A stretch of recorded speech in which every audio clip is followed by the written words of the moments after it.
Let's compare cortical screws versus cancellous screws.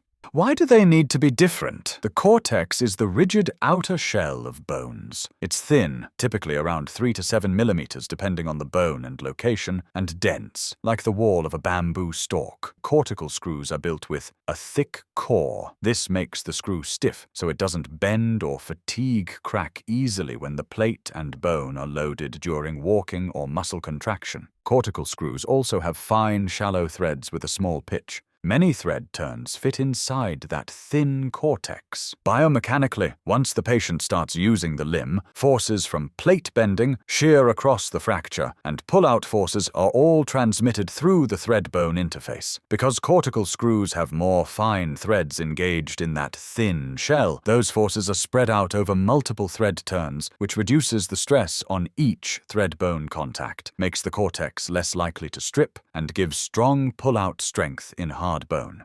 In contrast to cortex, cancellous bone is like a 3D sponge, a network of thin trabeculi with a lot of empty space between them. It has a lower yield point, so under load it doesn't just crack like cortex, it tends to crush and collapse a bit. If you tried to use a cortical screw here, with fine, shallow threads, most of those tiny ridges would sit in the gaps between trabecula instead of actually biting into bone. You'd get poor grip and weak fixation. So cancellous screws are built differently. Their threads are deep and coarse, with a large pitch. Each turn of the screw engages a chunk of sponge bone, not just a thin shell. As you tighten a cancellous screw, those big, deep threads act like hooks. They grab onto multiple trabeculae and pull a whole volume of cancellous bone together, compressing it around the screw. That gives you better purchase in metaphyseal and epiphyseal bone and improved pull-out strength, especially in osteoporotic bone.